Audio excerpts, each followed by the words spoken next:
Good evening. On behalf of QIAMS International Academy of Media Studies and Foundation for South Indian Studies, I welcome you to the third lecture of the Madras Book Week series. These are online lectures, and today we have with us Dr. Sathish. She is a professor, assistant professor in Department of Fine Arts in Stella Maris College, and she teaches fine arts history, art history over there for the last 18 years or so. And she is going to be talking about a very interesting topic, which is the company paintings of Madras. Last year, she spoke on the Nawabs of Madras, and at that time itself, I requested her to talk about the Daniels, who came to Madras and made beautiful paintings of that period. And so on that she worked on, and she had taken slightly broader canvas, and that's company paintings. The East-West encounter, the Colonial encounter, did have brought in unique art forms, and one of that is the company paintings. And it's a fascinating record of that particular period because we did not have photography at that point of time, and this is the earlier record of that period. And I'll hand over the mic to Dr. Swapna Sathish. She will take over. Thank you. Thank you, Anwar. I know I said the Daniels, but they're just going to barely get a mention in my talk today. I'm going to open out a broad canvas, and my talk really begins with the East India Company, having settled down to governance in Madras in the mid-18th century. And you have, at this point, the British professional artists who arrived on Indian shores searching for wealth and patronage. Now, there was practically no visual record of the Indian landscape or its people based on first-hand observation at that time. So you have these artists who come in, and they come into an India which has many flourishing miniature workshops where you have artists who paint in the regional courts, which were basically the successors to the Mughals. Now, the English artists brought with them Western art, and they brought Western art with the illusionist oil painting and the naturalist watercolor.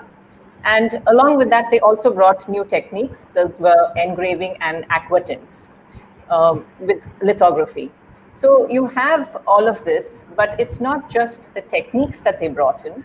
It's also a new pictorial genre that they introduced, and that is landscape painting. And with landscape painting, obviously, you have the British idea of the picturesque. So let me show you a lot of images today, this next hour, and we'll see how this goes. Now, this is one of the first known images of Fort St. George, and this is a view from the sea. And this painting was commissioned for the East India House in London. It basically showcases the grandeur of the company. So you see the government buildings and the fortifications, which stand out really distinctly. And the agenda here in commissioning a painting like this would be to actually do some kind of propaganda. It's to bring the British public through the prints of the same painting to the idea of the company being a good investment. So they wanted investment for the East India Company. So this would have been a way to actually put out the propaganda to get money for the company. This painting here shows shipping off the coast of Madras, and what we see is a large ship at the left, which is a man of war, and in the foreground we have these smaller boats. The most prominent of the smaller boats is a Masula boat, which was used in Madras to load and disembark people and also cargo onto the beach. Now, ships would anchor out at sea, and they were met by these flat-bottomed boats, which were called Masula boats. And these boats were made of literally broad planks of wood, which were bound together with a coir. Now, the smaller boats here are the catamarans or the katamaram, where you have 2 or 3 tree trunks which are tied together, and they would act as the rescue service in case of having accidents. Now, these paintings that I've been showing you, they suggest a kind of romantic exoticism. Okay, they glorified the trading ships that brought the English to these Indian shores. And typical of Madras, you see the Coromandel coast, you see the catamaran in the foreground. So what we've seen these three images that we've seen are a very early picturesque representation of Madras. Now let's consider how these representational styles could actually be different. If we look at these two painting styles, one is the Rajput miniature, and on the other side you have a painting by a European artist, rather two European artists, and both these depict forts. So on the one hand, you have multiple perspective, that is on the left, and on the right, you have single point perspective, where you have the illusion of depth, you have the illusion of volume, and it appears real. It's almost like a photograph. So it comes from the Renaissance tradition. So this is what the Western painting was bringing into India with these artists. And you have a difference also in terms of the medium that is being used. So on the left, with the traditional miniature painting, you have gouache, which is basically an opaque watercolor. And on the other side, you have this translucent, oil paint, which is not opaque, but it actually gives you the sense of depth and volume. So as the British power spread, you see that there is obviously a need for a difference in terms of artistic patronage. So you have the displacement of the communities of painters, and you also have them actually moving out or actually looking for new patrons. So these local artists were pitted against these Western competitors, these new competitors who arrived on the scene, and they came with their illusionistic style of art. And you find the local artists actually losing out to their Nawabi patrons. So you have them now slowly try and adapt or try and change to cater to the different visual preferences of the new masters that have arrived. So now, keeping in mind this kind of a background, let's look at some of the earliest illustrations that came out of Madras.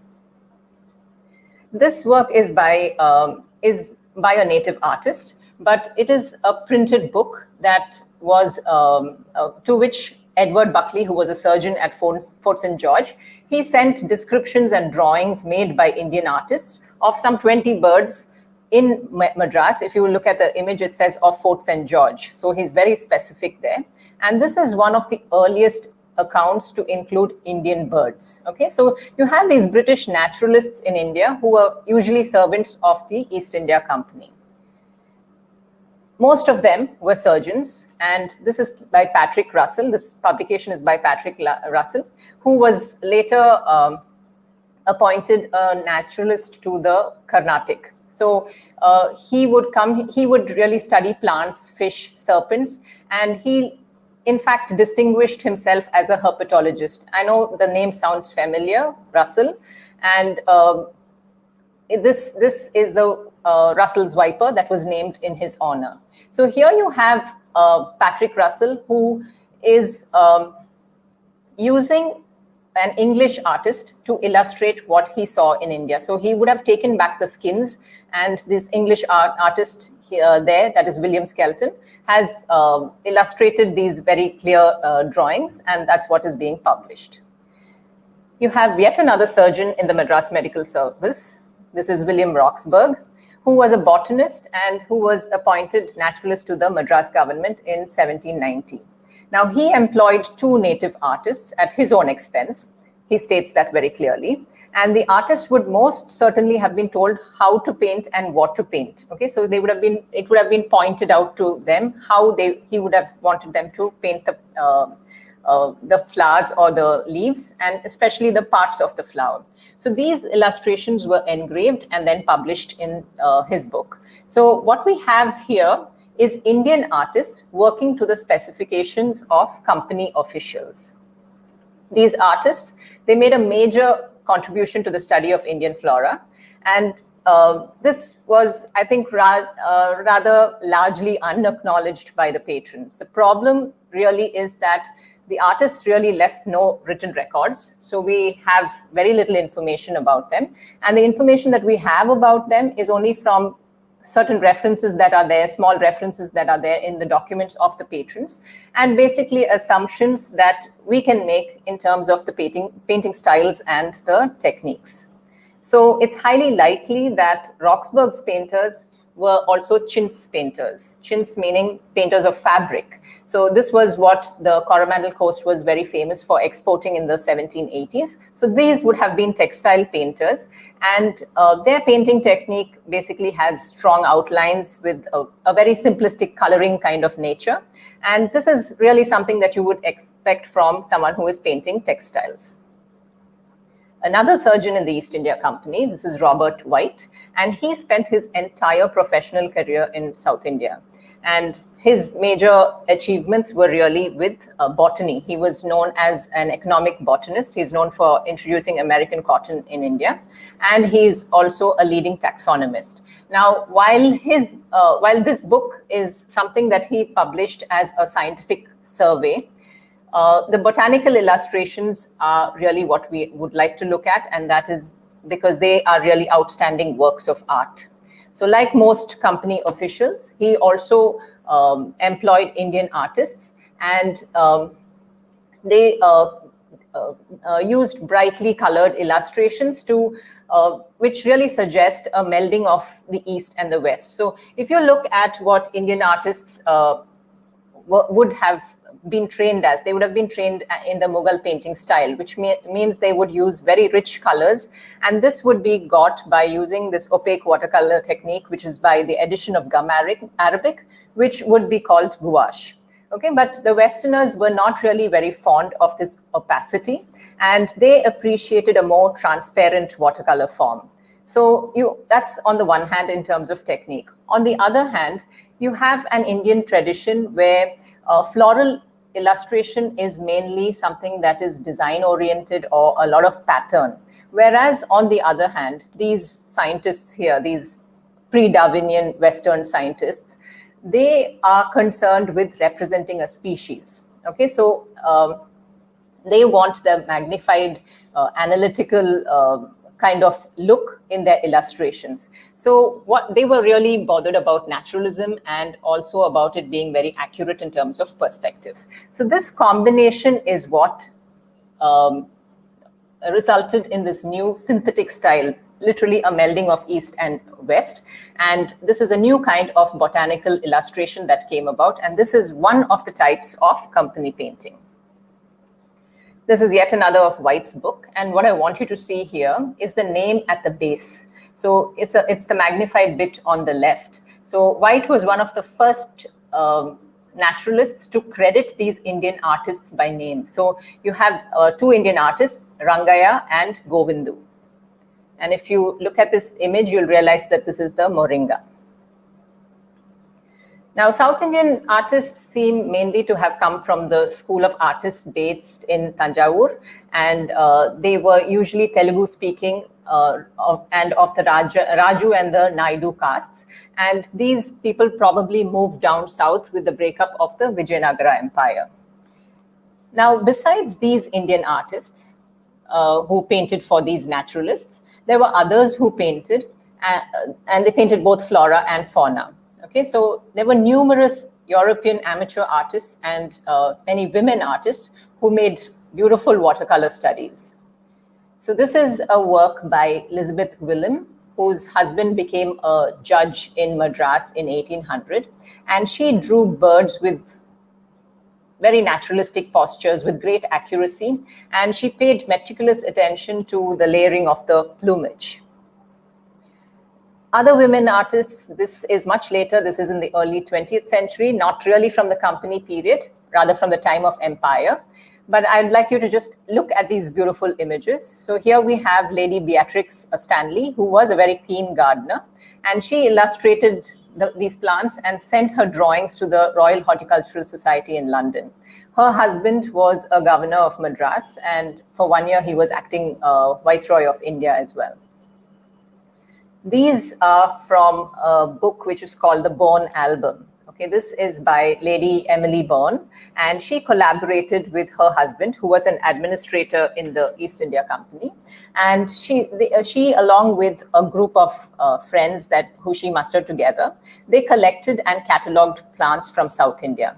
So she got together a group of European amateur naturalists who would spend their summers in Kodaikanal and Ooty, and they would collect and illustrate the local flora. So the result here is a beautiful volume of about 225 illustrations, which remained unpublished, but it was in the Ooty Botanical Garden. The whereabouts of it are known at the moment. So it's been available till literally the last decade. And this is also from the Bone album. The one on the left is by Annie Lawley, who is another governor's wife. And Lady Lawley was, she was a brilliant watercolorist in her own right. She was the wife of Arthur Lawley. Now, we've seen flowers painted for the naturalists with the aim to study and to publish books about the flora and fauna of the region. Okay, here is another means of documentation. These are paintings not on paper, but on mica sheets. These are known as mica paintings, and they were a novelty created by Indian artists depicting a variety of Indian subjects. So you have these paintings produced as standard sets. So they were basically for the colonial tourist market. So this is the reason that these paintings are called company paintings. They were actually being sold to employees of the East India Company. And this was around the late 18th and the early 19th century. Now, with the coming in of photography after that, this kind of died out. So it wasn't really considered an art form after that. There was no need for it. So this particular work is basically from a collection of 42 gouache paintings on mica, and they were bound in 4 separate volumes as 4 separate albums. Mica itself is a transparent mineral, and this can be split into thin sheets. Okay, so these mica paintings basically imitated paintings on glass, which were very popular in Europe at that time. So mica paintings were a kind of painting that was introduced in Murshidabad, and this is a technique which was basically on small rectangles of mica, and local craftsmen would make these ornamental lamps that were used when they celebrated Muslim festivals up north. So this was something that was brought down to the south. In the south, you have mica, which was mined in from Madras and Kadapa, and this was what was used for these paintings. So you have the British who were very impressed by these paintings, and the artist started turning more and more towards mica.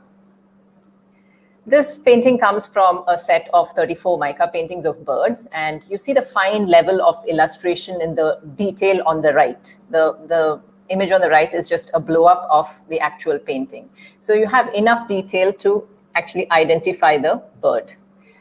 Now, the East India Company was entering into what was the ethnographic study of India and its people.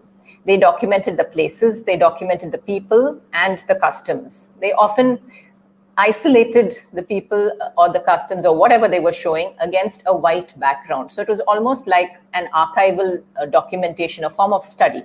So here we have a Dubashi, which literally means a man of 2 languages, basically an interpreter. Okay, so someone whom the company men would have relied on heavily. So someone who could translate for them every day.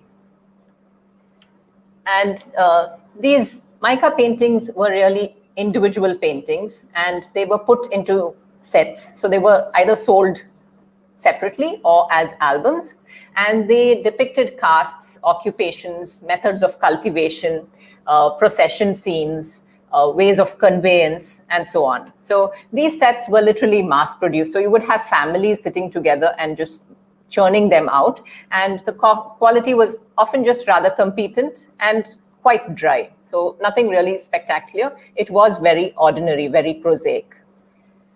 So these sets were pretty popular with the British residents, and travelers bought them as mementos. So here you have 2 people who they would have come into contact with at a daily level: the ayah, who looked after these young European children, and the servant. So what better way to explain to the family and friends at home about life in India than to send them an image like this? So you have each color portrait which is painted on a very thin sheet of mica, and this sheet is usually called talc. So these often had annotations explaining what you were seeing in the image. So they were either pasted onto it, or they were actually stuck onto the back. So they're really souvenirs, basically the postcards of their day.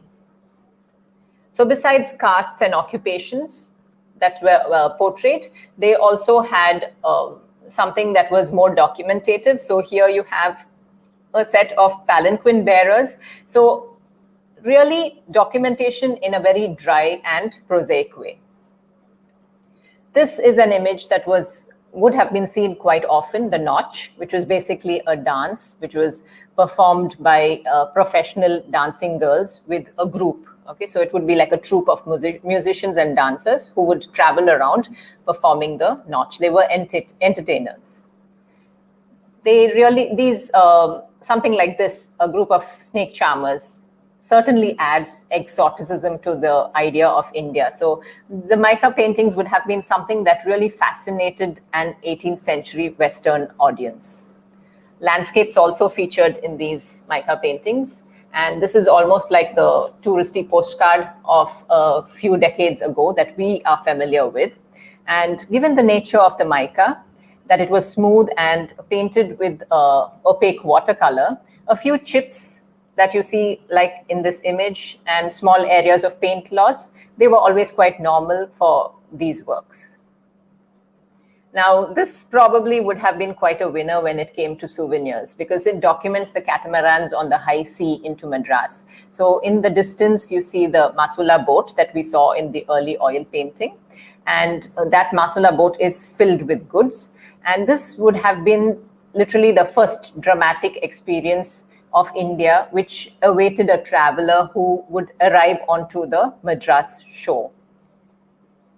Here, horses are being brought onto land from the Masula boats, and this is probably a depiction that was something that happened quite routinely, basically highlighting the precarious landing that anyone traveling into Madras would make.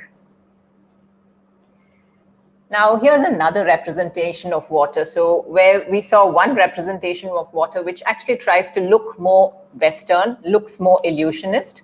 Here's another representation of water. And this is from an earlier time. It's almost a century earlier to the work that I just showed you. But this is not on mica, it's on paper. Okay, so in terms of perspective, the river seems to be almost like a map. It seems to be like a ground plan, but the people seem to be in profile view. What we have here is one of a set of 42 paintings, which are part of what is the Berlot album, which were probably made by an artist who would have been from the Tanjavur school, who was living in Madras. Now, this was made to individual patronage. So while I said they were just made and sold, there were also individual patrons who would ask for specific albums to be made. So we know that there was a man called John Peter Berlot, who was a member of the Madras Civil Service, and he commissioned this album. So this was probably for him to take back with him when he retired and returned to England. This is the very same river, but you see a farmer plowing the land beside it. Okay, so look at the image for the skewed perspective. And when you look at the farmer and his bullocks, and then you see the monkey in the tree in the foreground and the stork in the river in the background, you see that there is a varied proportion and scale of these elements. So this is something that is typically Indian. And there are European elements too in some of the paintings. So here you have two draftsmen who are shown working, they're doing their drawings while they're seated on European chairs and at a table. Okay, so one holds the instruments, they both hold the instruments. So one has a divider and a pen in his hand, the other one has a ruler. And in the foreground, you see the assistants. So you again get this feeling of the different sizes, the way proportion is handled, the way perspective is handled. Now, this is also a company painting, and this is from Tanjavur. And Tanjavur had already a vibrant tradition of painting. So we know that they already had Tanjore painting happening there. But at this time, in 1773, you have the stationing of a British garrison in Tanjavur. And this is during the time of the Anglo-Mysore Wars. And this had a very direct influence on the style, a very European impact on the Tanjavur style. Now, throughout the 19th century, you have artists who are based in and around Tanjavur, who prepared these very standard sets or albums of paintings. And this was basically because the company was stationed there. You had this garrison there. So you have people who are willing to buy. So because you have a ready audience, you have the style itself adapting to cater to a Western audience. Now, the majority of the drawings seem to follow a very uniform layout. You have the man and his wife in their typical attire, holding the tools of their trade usually, so whatever their occupation is or whatever their profession is, and you have them against a plain background. Much later, you had no background at all, where they just left the paper plain, but quite often it's a plain background. And although you see the faces are quite often stereotyped, once in a while, like in this image, you have what appears to have been maybe a portrait. So we're not sure of that, but it's usually a very stereotypical format that would be followed. If you look carefully, you see that special attention is really paid to the textiles and to the jewelry. So here you see couples which are shown either in frontal view or three-quarter view. And what's interesting is the shadow that you see at the base. So you see these heavy looped U-shaped shadows which are attached to their feet. So this is again something different, because you don't really look at shadows in Indian painting. It's not something that is depicted in traditional Indian painting. So again, something that has come in from the West. So you have the plain blue sky and the clouds, the slope of into the distance, and then the trees in the horizon. So basically the coming in of something that is a little more picturesque. And this is something that is introduced into Tanjore painting. So from the flat backgrounds, you start seeing a little bit of landscape that comes in, which adds to the idea of the picturesque. But still, it is very prosaic. So it's very representative. It's very documentative. So you have different figures, but basically on the same background. So it's almost like using a template for the artist. Here is obviously another artist, something that looks quite different, because you see a lot of changes in the style. There are way more details. The edge of the woman's skirt very beautifully blows out into beyond the frame. And you have this Muslim man who is kneeling at worship at a mosque. And beside him is this Hindu South Indian woman who stands there. So if you look carefully, you actually can see the rocks behind, and that seems to show you, it almost seems identifiable. The place seems to be identifiable, as the top of what you see in the background seems to be the rock at Trichy. So company paintings are very rarely detailed. So like we've seen before, I was talking about using a template. So this is something that is quite unusual, that it is so detailed and it is so localized. And basically the Hindu woman in the painting is rather intriguing. Other common subjects were gods and goddesses, episodes from Hindu mythology, fairs, ceremonies, processions, festivals. And by 1810, you see works like this, where you have a representation of what the people were doing in terms of there having been 46 regiments of the Madras native infantry. And these were besides they worked alongside the 3 regiments of the European infantry. So if you look at this image, it's rather interesting to see that you have the holy ash that is on his forehead. So you see the caste marks on this sepoy's face, which shows that he is a Hindu. Okay, so in 1806, you have the Madras army, which abolished the use of caste marks. So a Hindu man could not use the holy ash. And at the same time, Muslim soldiers were required to actually shave off their beards. Now, this is what resulted in the mutiny at Velo. And so then you had the new regulations being abolished, and you have them realize that they needed to respect the native customs. This painting is one of a set of 92 drawings, and again it shows you the various castes and occupations. Now if you look at it, we're further on in time, and you see very clearly that the background has gone completely. You have only these figures, and it's just plain paper at the back. So you see how the space is really opening up.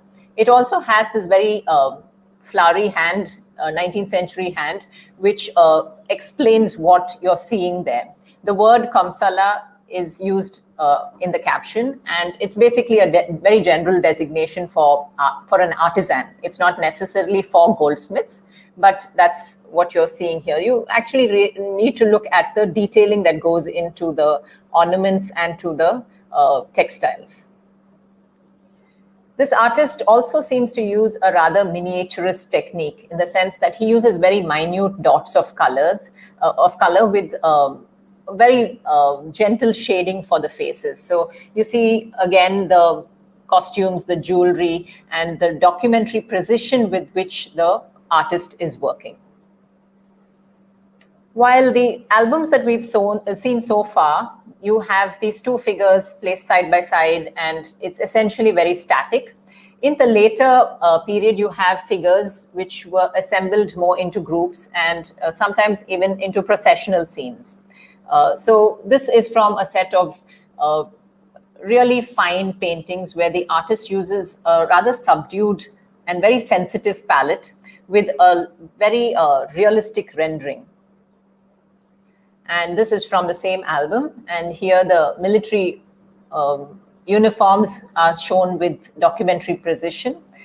And so we kind of get a feel of what company painting has been. So these were paintings that were created for an audience which was there for the asking. So basically these were works that gave them a feel of what was happening around them, and it was something that could be sent as a souvenir back home.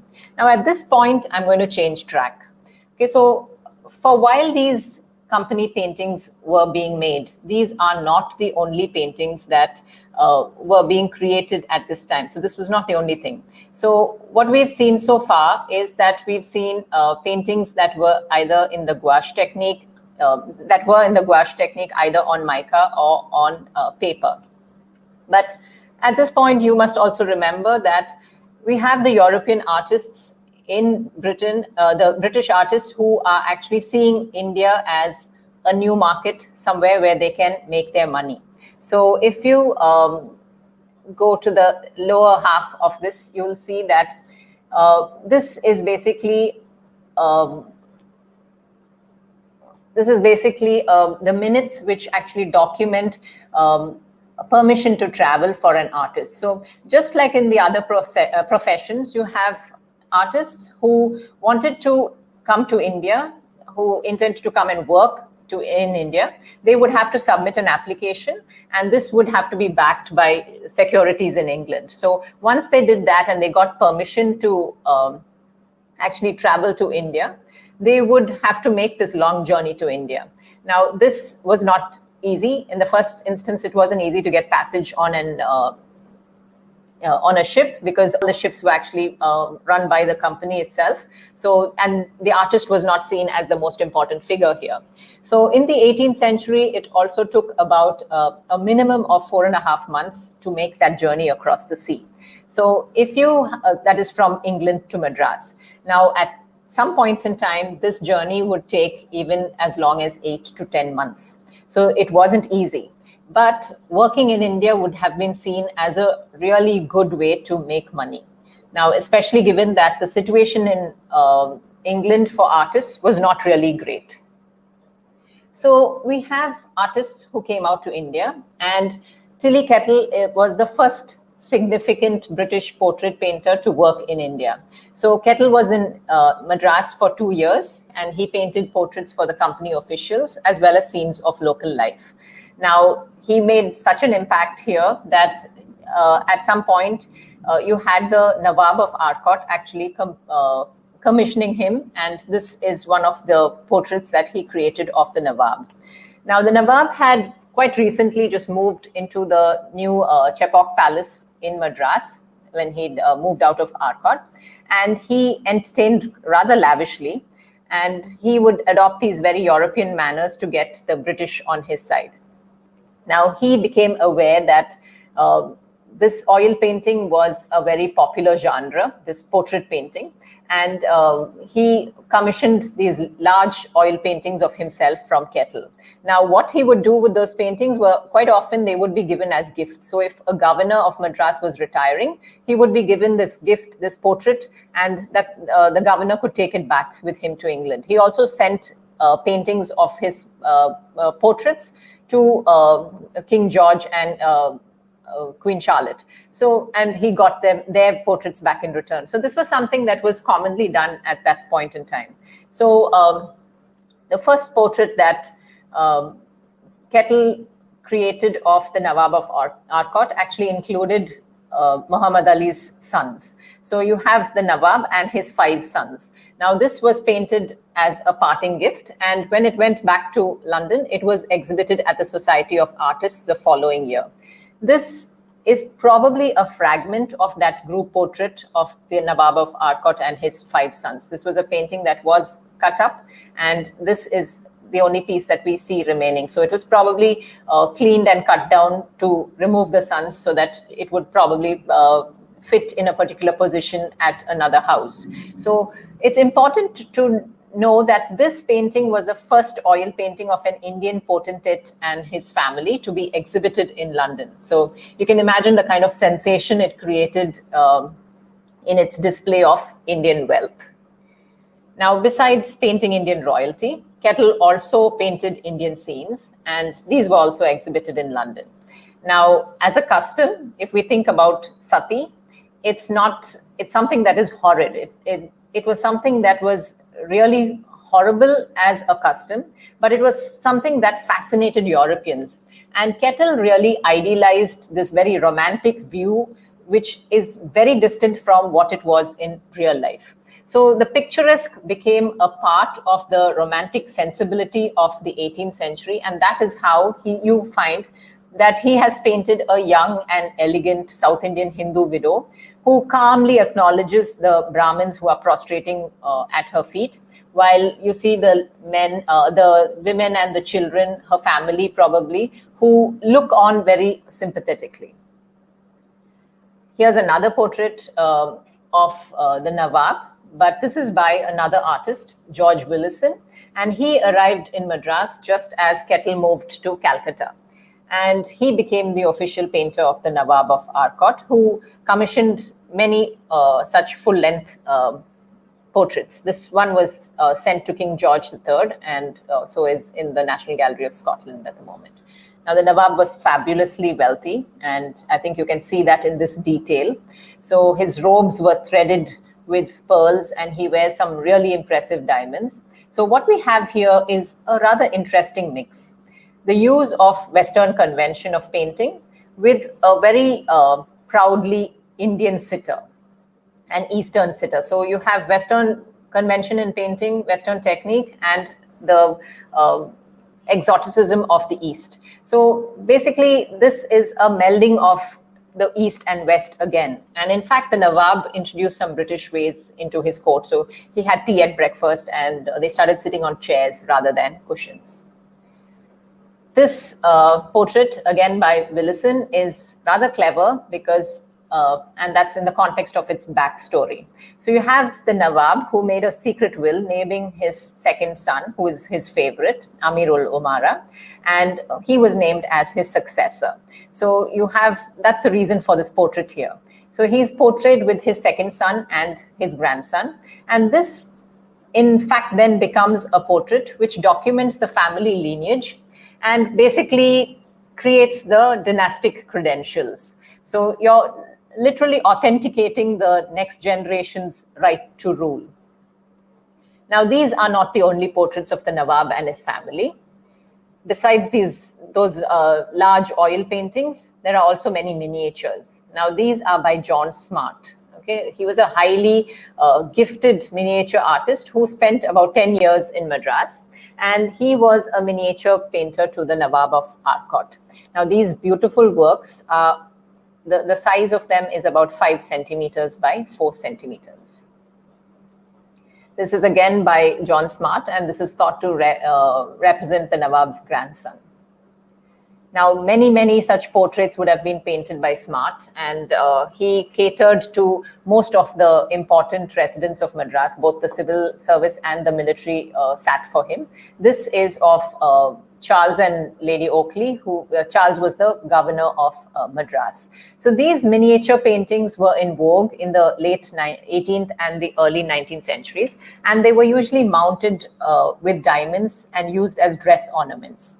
Now, portraits in terms of oils and in terms of miniatures, two different things. While they're both beautiful, a portrait in oil is seen as something that is very prestigious. It was way more expensive. And but portraits, miniature portraits were also highly valued because these were easier to send back home to people who wanted images of a loved one.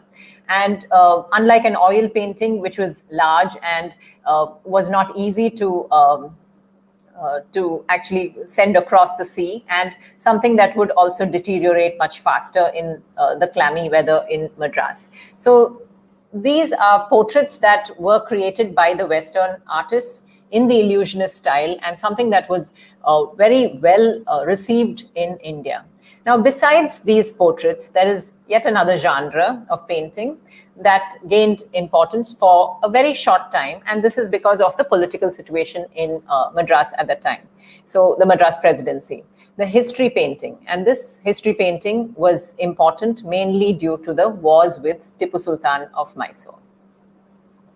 So when an invading empire defeats a great ruler, there is definitely the need to create a monument to that success. So by defeating Tipu Sultan in the Third Mysore War, the East India Company had literally won South India.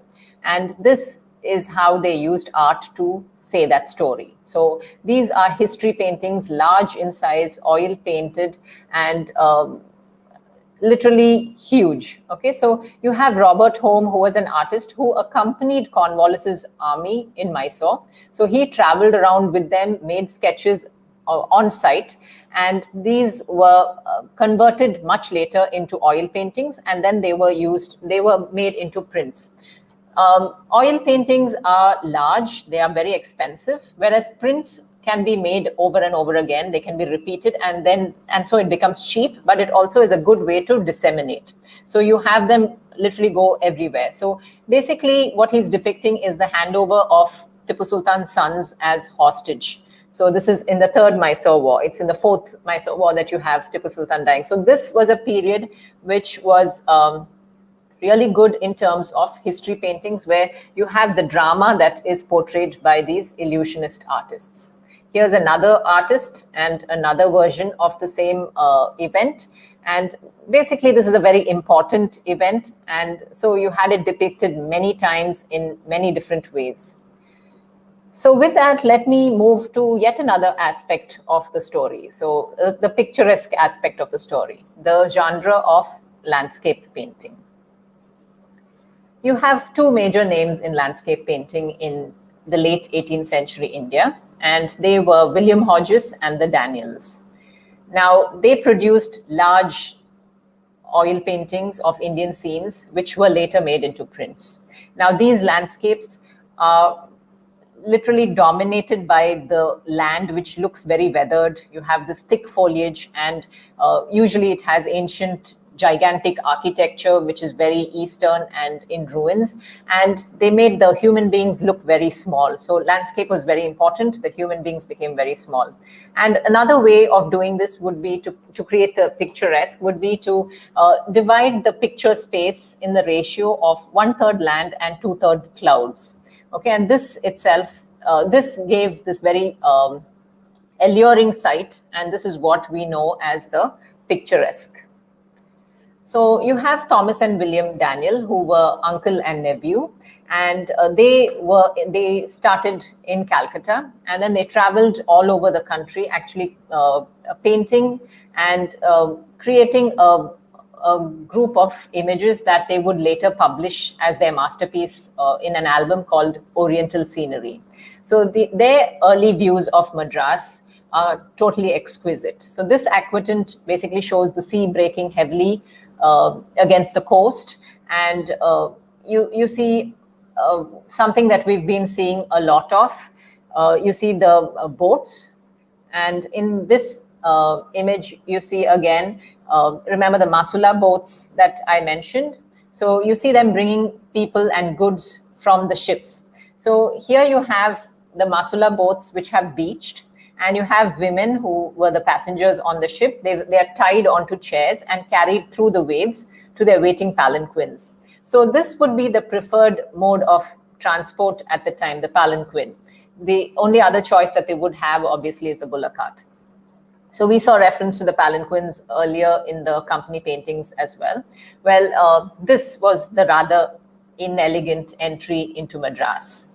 So on the side, you also see the buildings, the government buildings of the East India Company near Fort St. George. And here you have a view of Madras, possibly from the ramparts of Fort St. George. And this is by a soldier in the Madras army. And below that, in his writing, there is a key to what is depicted. Yet another view, and this also a view from a terrace. But this one is on the other side of the city. So this is a view of the Adyar River from the terrace of the Adyar Villa. And in the distance, you see St. Thomas's Mount, and you see the garden houses beside the river. Now, if this is not picturesque, what is? So this is a painting by Justinian Gans of the Gans family of artists who lived in Madras. John Gans and his two sons, both were artists as well, Justinian and Julius Walter, and they were Austrian, but they were not British born, but they lived and died in India in the service of the East India Company. So John worked as a draftsman for the East India Company, and he later set up as an architect and as a lithographer. And you have Justinian Gans, who is his eldest son, who is described as a miniature painter in the East India Register. So they ran this lithographic press in Popham's Broadway. Basically, they produced lithographs depicting mostly the buildings of Madras, such as this one here. And their lithographic press, was probably the first private, that is the commercial lithographic press in the country. So what we have here is the original watercolor on the left and the aquatint that was made later for mass circulation. So this is how it would be done. They would go on site and create the image, and then they would recreate it in terms of prints so that it could be something that would be sold widely. The next few paintings that I'm going to show you are by the Gans family. We saw palanquin bearers earlier in company paintings and also in prints. And this is another representation, but definitely a more picturesque version. The same palanquin bearers. So you have these artists literally seeming to get their money's worth and making full use of their models with these people. And this is another beautiful image, very picturesque setting. And this is by, again, the Gans family, who recorded these very elegant European homes in Madras, both in watercolors and in prints. And they were really depicting the classical white mansions with wide verandas, shaded by shutters and blinds, basically to keep out this intense tropical heat that is Madras. But if you look closely enough in this picturesque setting, you'll again see those palanquin bearers. Now let me show you that. You can see that in the detail. And they're here too. Now, this European house in Madras, it can be identified, and this can be identified by the towers that flank the entrance. So we know this as Brodie Castle. Today it's called Tendril, and it currently houses the Central School of Carnatic Music. Now, this is a picturesque painting of a European house in Madras, no doubt. But what really excited me was a painting that I came across rather recently, a company painting featuring the very same Brodie Castle in Madras, which certainly cannot handle the tag of the picturesque. Brodie Castle in Madras was built by James Brodie. He was an East India Company civil servant, and he obtained a 11-acre grant to build this huge mansion by the Adyar River, and it even had these sloping walls, outer walls, and castellated turrets. Now, James Brodie was the heir to the clan Brodie, whose castle is the one that is pictured above, with five-story towers in the opposing corners. So you can actually see that. And below is Brodie Castle in Madras today. So you can see the connection in both the houses with the towers. Here he is, James Brodie himself. This is a portrait that was painted in Madras. So Brodie Castle was built in 1796. James Brodie fell on bad times and rented it out. And when he was in a better situation, he moved back in 1802. But that very year, he drowned while boating on the Adyar River. Now, bad luck is something that seems to have been a commonality with most of the later residents too. So anyway, interesting stories aside, I think this seems to be a good place to end my portrayal of 18th century Madras. For these two paintings of Brodie Castle in Madras, I think clearly represent the picturesque on the one hand and the prosaic in the paintings of the company era. Thank you. Thank you, Swapna. That was a fascinating presentation. So much of history. As an art historian, you're learning art on one side as well as actual history. Now, I learned a couple of things, about the Nawab. We didn't know the paintings. So many paintings existed. Very interesting, and also the events. How art also becomes as a main source for historians to understand. A visual source, yes. Yeah. And how the name Russell's Viper comes about, all that, a lot more. And the company paintings, once the company went to Tanjavur, how the style changes. Quite a fascinating presentation. And you have a lot of questions also. So I'll not wait, I'll just go into it. I think some of your former colleagues are also into it. First is, one basic question Murali asks, Murali M, how come there are mountains in the backdrop of Fort St. George? You can answer that. The mountains usually come up because of St. Thomas Mount. So it was very important to portray St. Thomas Mount. Okay. And Vincent D'Souza has this question. Madras artists, mostly Telugus, could they have hailed from the Telugu weavers community too? Was there a link between Madras Indian artist work and fabric design of Madras?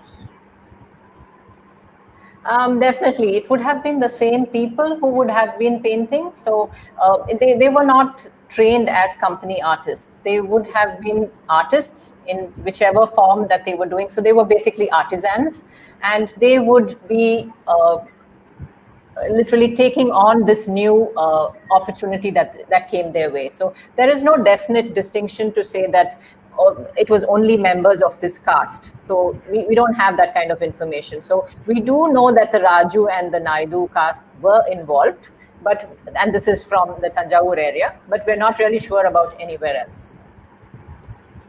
Vincent has one more question. What is the Tanjavur School of Art artists connect with Madras and art? This is all part of the Madras presidency. So we don't see Madras as an isolated space, but Madras is a part of the whole. So at that point in time, today, obviously we are Chennaiites, but at that point in time, Madras was seen as literally the whole of South India, and definitely all of what is present-day Tamil Nadu. So many of the paintings, which actually paintings and photographs also, get labeled just Madras. But meaning is actually talking about Madras presidency and confused for just Madras alone. Yes. Your former colleague and Chief Ashrafi Bahad She has a question of the volumes on flora and fauna available in libraries. If yes, where? They are available in libraries, but obviously they are manuscripts. So the early versions of them, the early editions of them are all online. So they've all been digitized, so you can find them all online. They are a lot of them are in the, I think it's called the Biodiversity Heritage Library. So you can find all of them entire from cover to cover. They are digitized, beautiful prints. She has another question. Who are these local artists employed by the company officials and others? Did they work in any courts or were they descendants of artists who had been patronized earlier in courts? I would say that they were both. They would have worked in the courts, so that's the reason that they have this use of the opaque watercolor technique, the gouache technique, and they would have also been descendants of artists. And we see that going right up later into popular painting as well. So right into the future, right at the end, where you see people painting on walls, or you even have people doing temple murals. So all of them are linked in many ways. So there is no one group of people who are creating these works. So there's no distinction in that sense. Okay, then Balaji Dandapani has, what is the time frame taken to finish a portrait? It really depended, because you have someone like Kettle who started a portrait in London and brought it to India, brought it to Madras, and then completed it here. So it really depended on how much time the art, or how literally the artist was pushed to completion. Sometimes they would usually get an advance when they started the portrait, and then they would be paid in full only after it was complete. But in the case of the Nawab of Arcot, quite often the payments were never made. So the artists were always chasing him for the money. So it really depends. And Ravi Krishnamurthy has this question, was this the same Guns family which ran the Madras Times? Yes, yes. They owned the newspaper, yeah. And all that is a lot of congratulatory messages. I think a lot of your former colleagues and even present day colleagues, they are all appreciating it, including many of the viewers, have also said. So it has been a very interesting presentation, and I think I will end it with again Ashrafi Bahar.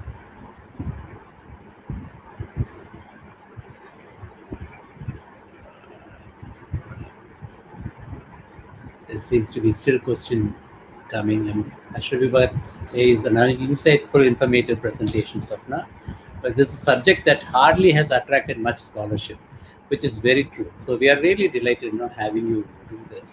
And it's a subject that is extremely seminal in understanding the initiation of modernity in India. Very well researched and presented. There are more comments. Ramasamy, Nalaperumal. I mean, it's basically congratulatory comments. Everyone is so happy with the presentation. Thank you. Thank you. If there are no questions, I think, somebody has a question. Was there any painting on the bombing of Madras?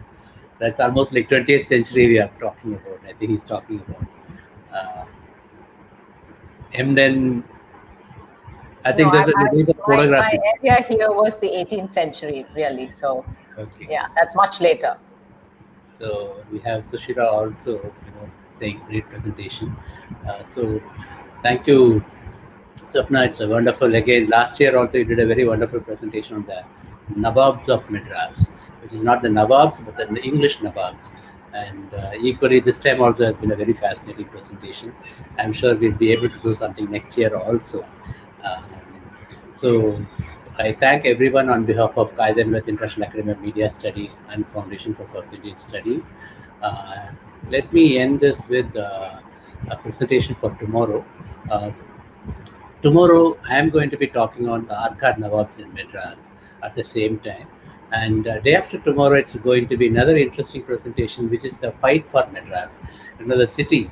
It's today, we are all living here, but at one point of time, when the states were being reorganized, Andhra wanted Madras to be its capital. Andhra is now still working on its capital. It's going to be 2 or 3 capitals Andhra is going to have. But so Andhra wanted Madras to be its capital, and they formed a slogan, Madras Manade. And to counter it, Mapo Sivanyanam and others said, Thalai Koduthenum, Thalai Nagare Kapo, and successfully they were able to retain Madras for Tamil Nadu. So that will be the last presentation on Friday, and that will be in Tamil. Uh, so with this, I end this. Thank you once again, Swapna. Thank you, Anwar.